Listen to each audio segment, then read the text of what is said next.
Would I have loved more of Lily Gladstone? 100%. But again, it's not a role where she has to say much. I think that her eyes alone and her facial expressions cut through everybody like knives.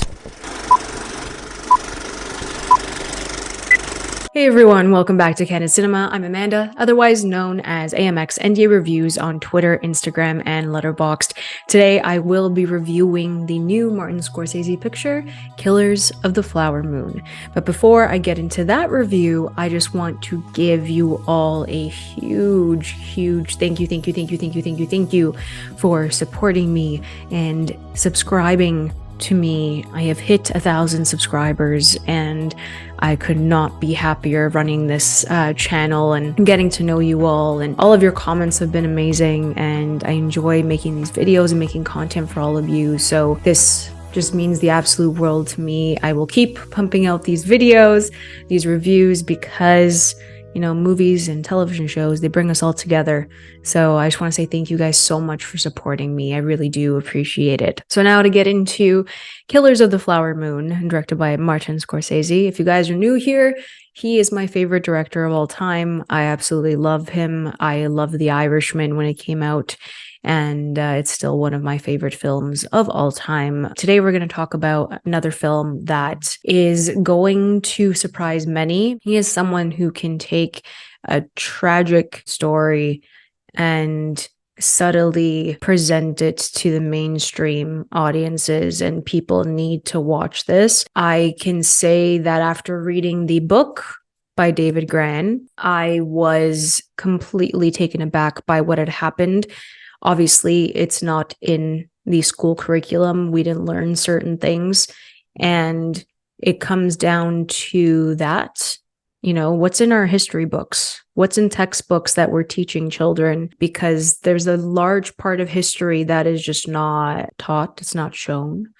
And you need films like this. You need books like this by author David Grann, who's an American journalist, to really get into these tragedies that have happened on American soil that not many people know about. So Martin Scorsese and Eric Roth, they co-wrote the screenplay, and I personally think that they adapted this novel exceptionally well. There was a structure to this. It's interesting that it was from Ernest Burkhart's perspective. Yeah, obviously he's played by Leonardo DiCaprio, and this is one of his best performances. I have to agree with everyone else that's been saying that. I think it's very different from what he's usually done. Obviously, that's why I loved him as Jordan Belfort in Wolf of Wall Street. Is very different from the work that he's previously done. But this is a very complex character, and I think he played it extremely well. It's hard to watch. It's hard to watch, especially from the very first introduction that Ernest Burkhart goes to his uncle, played by William Hale, who is the sheriff of Fairfax in the Osage County in Oklahoma. And Robert De Niro as William Hale is a character that I will hate for an eternity. And I don't think I've ever hated a De Niro character more than William Hale. But like I said, these performances are incredible. They're nothing short of incredible. So from the very first meeting between Ernest and his uncle, William Hale, King Hale, which just was cringe in itself, they set the tone for the rest of the film. So now Martin Scorsese shows the audience who is the wolf in sheep's clothing, and they discuss what they want to do with the indigenous people on this land in this city. So what was so jarring was the fact that Scorsese had shown, you know, the very beginning, the richness of the Osage and their land and how beautiful it was. You had gorgeous scenic landscapes showing the land and what was underneath it, essentially, that made them strike gold. And you saw a very different lifestyle at the beginning of this. So the more white men came to the city and started marrying indigenous women and having children and basically corrupting the system that they had already put in place on their land, you see a different side of it all. It changes drastically. And we see that on a personal level, on a familial level, when Ernest falls in love with Molly Brown, who's played exceptionally well with a powerhouse performance by Lily Gladstone.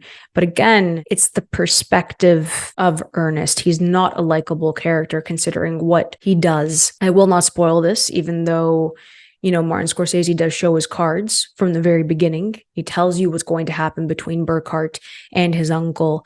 It's just the way that things play out that you don't expect them to go so south so fast. And I thought that the way that it was structured was really effective in telling this story. Would I have loved more of Lily Gladstone? 100%. But again, it's not a role where she has to say much. I think that her eyes alone and her facial expressions cut through everybody like knives. It's a very heartbreaking and emotional performance. It's a helpless performance towards, the end of, I guess, hour 2 at around 2:45. It's very heartbreaking to watch what Lily Gladstone has to go through as Molly Brown. It's an extremely well-made film. It really is. It's clocking in at 3.5 hours. I love the fact that we have, Thelma Shoemaker back and working with Martin Scorsese again, obviously. And the way that her editing works is that she has these stacked images. Even with Rodrigo Prieto, who's director of photography, it's all about these images, these brutal images, these dehumanizing images and scenes that are stacked to show the true monster that is William Hale taking control of Fairfax, taking control of the Osage. And it's very hard to watch. I'm telling you, you're never going to hate characters more than Ernest Burkhart and William Hale. And it's a very slow moving film, but what is uncovered really just hits you. It hits you and it stays with you. And it's a reminder that they were booted off their own land, the indigenous people.